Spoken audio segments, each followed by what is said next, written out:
नमस्कार साथियों, मैं लोकेश कुमार और आप देख रहे हैं FCL के 9304। दोस्तों, आज का चर्चा का विषय है हमारा, जो कि दुनिया के इस समय एक आइकॉन बने हुए हैं, डॉक्टर BR अम्बेडकर जी। दोस्तों, पहले हम इनके जन्म के बारे में, फिर इनके पिताजी, माताजी और इन्होंने कौन कौन से काम किए हैं, छोटी सी वीडियो में मैं आपको बहुत सारा कुछ बताने का प्रयास करूँगा। दोस्तों, अगर आपने हमारा अभी तक चैनल सब्सक्राइब नहीं किया है तो प्लीज़ हमारे चैनल को सब्सक्राइब कर लें और जितना हो सकता है ऐसे शेयर कर दें, ताकि आने वाली वीडियो या आने वाला नोटिफिकेशन आपके मोबाइल तक जरूर पहुंच जाए। दोस्तों, 14 अप्रैल 1891 की ये बात है। 14 अप्रैल 1891 में डॉक्टर BR अम्बेडकर जी का जन्म होता है। इनके पिताजी सकपाल, जो कि रामजी सकपाल हैं, इनके पिताजी एक सूबेदार सेना में हुआ करते थे। इनकी माताजी भीमाबाई, जो कि एक हाउस वाइफ थी, और वो बहुत सारी चीज़ें, मतलब जो घर के बर्तन वगैरह हैं, वो उनको मांज करके अपने बच्चों का पेट पाला करती थी। इसी को जब ये बहुत छोटे थे तो इनकी शादी छोटी उम्र में भी कर दी गई थी, और पढ़ने का एक जुनून, एक जज्बा इनके अंदर बहुत ज़्यादा ज़बरदस्त था, जो कि ये पढ़ने के इच्छुक भी थे। दोस्तों, इनको स्कूल में बाहर ही पढ़ने दिया गया, अंदर इनको एंट्री नहीं करने दी गई, क्योंकि उस समय वर्ण व्यवस्था की बहुत ज़्यादा प्रचलित थी। दोस्तों, इसी को देखते हुए जब वो धीरे धीरे इनकी ज़िंदगी बढ़ती गई, तो ये विदेश भी पढ़ने के लिए गए। 25 रुपये की स्कॉलरशिप पर ये विदेश पढ़ने गए। फिर बाद में वो 25 रुपये की स्कॉलरशिप को रोक दिया गया, जिसकी वजह से उन्हें अपनी डिग्री वहीं पर रोक के आनी पड़ी, और वापस ये भारत आए 1917 में। जब वापस आए तो फिर वहाँ पर एक लेटर लिख करके आए थे कि मैं बाद में आऊँगा और ये डिग्री को मैं यहीं से स्टार्ट करूँगा। तो ये 21-22 में गए यहाँ से, तब जा कर के वहाँ से दोबारा से वो स्टडी वहीं से शुरू की और वो अपनी डिग्री हासिल की। दोस्तों, बाबा साहब अपने जीवन में पढ़ते ही रहे। कभी भी वो अपने एकांत में कभी बैठते थे तो वो हमेशा पढ़ते ही रहते थे, और या फिर वो आंदोलन में जाते थे या फिर वो अपने स्टडी रूम में जाते थे। खाना खाने के लिए भी वो ज़्यादा समय बर्बाद नहीं किया करते थे। दोस्तों, जैसे कि आपको पता है कि बाबा साहब को इस समय दुनिया मान रही है, तो दुनिया मानने का एक कारण है, वो है सिर्फ और सिर्फ उनसे मिली नॉलेज। जो उन्होंने काम किए हैं, उनकी बदौलत उन्हें दुनिया आज मानती है। जैसे कि दोस्तों, मैं आज बात करूंगा दो पहलुओं की, जो कि बाबा साहब की मूर्तियाँ जो तोड़ते हैं, वो कौन लोग तोड़ते हैं, क्या नहीं जानते हैं। बाबा साहब ने दलितों के लिए क्या किया है, वो हम समझने का आज प्रयास करेंगे। दोस्तों, जैसा कि आप जानते हैं कि डॉक्टर BR अम्बेडकर जी ने महिलाओं के लिए, स्पेशली महिलाओं के लिए सबसे ज़्यादा जोर उन्होंने हर एक भारत की महिला के लिए दिया है। भारत की हर एक महिला के लिए क्या क्या चीज़ें की हैं, वो हम जानने का प्रयास करते हैं। जैसे कि डॉक्टर BR अम्बेडकर जी ने संविधान जिस समय बना रहे थे, तो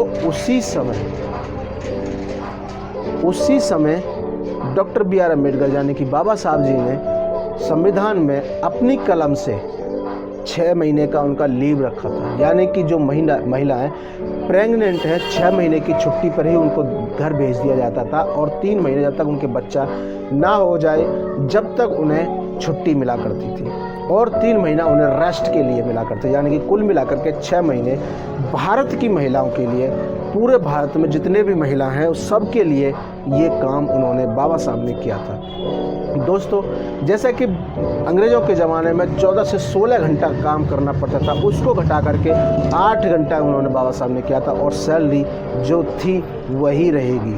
जो सैलरी उन्हें 14 से 16 घंटे में मिला करती थी, वही सैलरी उन्हें 8 घंटे में मिला करती थी। दोस्तों, अगर 1 घंटा भी ऊपर जा रहा है तो आपके लिए ओवर टाइम, यानी कि ओवर टाइम की जो व्यवस्था की थी, वो डॉक्टर BR अम्बेडकर जी ने की थी। दोस्तों, बहुत सारी बातें बाबा साहब के बारे में ऐसी हैं, जो वोटों का अधिकार है, वो बाबा साहब ने ही सारी महिलाओं के, यानी कि पूरे भारत की महिलाओं को दिया था। जैसे कि आप जानते हैं कि अमेरिका जैसे लोकतंत्र देश में भी, वहाँ पर भी 1920 में, जबकि वो आज़ाद काफ़ी पहले हो चुका था, संविधान भी बना चुका था, लेकिन अपने यहाँ की महिलाओं को वोट का अधिकार वो नहीं दे पाया था। लेकिन हमारे भारत के संविधान में, जिस समय भारत का संविधान लागू हुआ, उसी समय से उनका वोटों का अधिकार दे दिया गया था। दोस्तों, ऐसे लोकतंत्र में ऐसे बाबा साहब ने जो जितने परिवर्तन किए हैं, वो कोई भी देश नहीं कर पाया है। अभी तक जितने भी लोग हैं, बाबा साहब से इंस्पायर होकर के बहुत आगे बढ़ गए हैं, लेकिन हमारा एक देश का दुर्भाग्य है कि हम अभी तक आगे नहीं बढ़ पा रहे हैं। 1935 में जब डॉक्टर BR अम्बेडकर जी जो आरबीआई की जो स्थापना हुई थी, बाबा साहब का सबसे ज़्यादा अहम रोल था, क्योंकि वो बैंकों का बैंक था और उसी को उन्होंने पूरी दुनिया ने माना है कि अगर किसी भी बैंक को चलाना है तो वो किस तरीके से चलाना है। इस वजह से पूरी दुनिया में आज बाबा साहब का नाम है। दोस्तों, हर जगह बाबा साहब की जयंतियाँ अब मनाई जा रही हैं।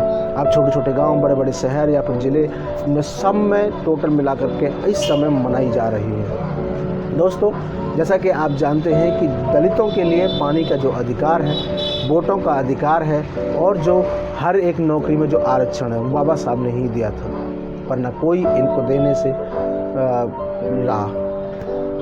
अभी तक पूरे दुनिया में सबसे ज़्यादा अगर इन्हें मानने वाला कोई है तो सबसे ज़्यादा भारत है, क्योंकि भारत में ही सबसे ज़्यादा लोग इनकी जयंतियाँ मनाते हैं। लेकिन भारत से बहुत कुछ सीखते हैं विदेशी लोग।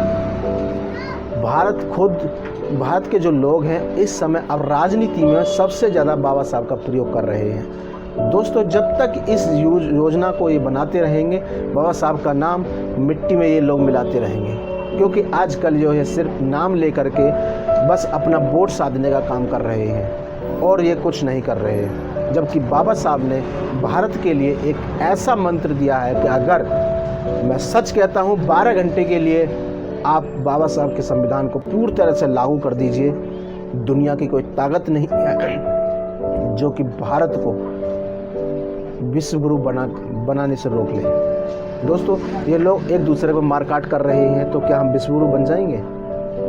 उस समय अशोक सम्राट हुआ करते थे हमारे देश में, तब हमारा देश विश्व गुरु बना था।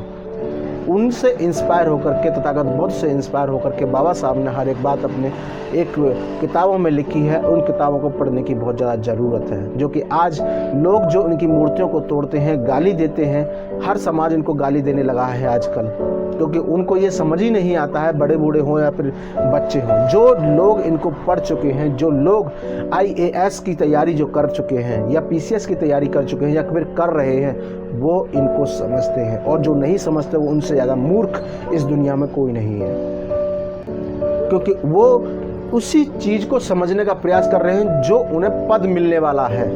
यानी कि अगर वो पुलिस में भी मिले हैं, यानी मान लो कि पुलिस में भी अगर भर्ती हुआ है तो बाबा साहब के नियम जो उन्होंने संविधान में लिखे हैं वही उन्हें फॉलो करने पड़ेंगे। दोस्तों, बहुत सारी बातें इन्होंने लिखी हैं।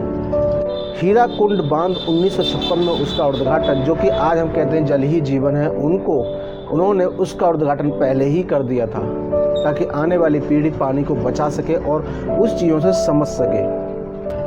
अगर ये वीडियो आपको अच्छी लग रही है तो प्लीज़ हमारे चैनल को सब्सक्राइब करें और जितना हो सकता है इसे शेयर करें। दोस्तों, मैं बस अपनी इतनी सी बात कह करके ही समाप्त करूंगा और चाहूँगा कि आपसे उम्मीद है कि आप मेरी बातों को समझ पाए होंगे। मिलते हैं नेक्स्ट वीडियो में, जब तक के लिए नमस्कार।